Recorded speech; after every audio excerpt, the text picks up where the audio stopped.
Football মাঠে যেই মানুষটা অনেক বেশি দৌড়াদৌড়ি করেও আমাদের নজরে আসতে পারে না, সেই মানুষটা হচ্ছে রেফারি।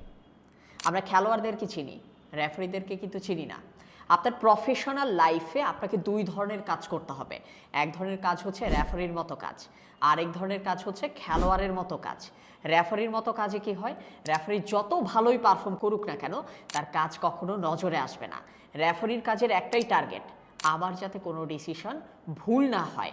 এখানে ক্যারিশম্যাটিক কোনো কিছু দেখানোর সুযোগ নেই।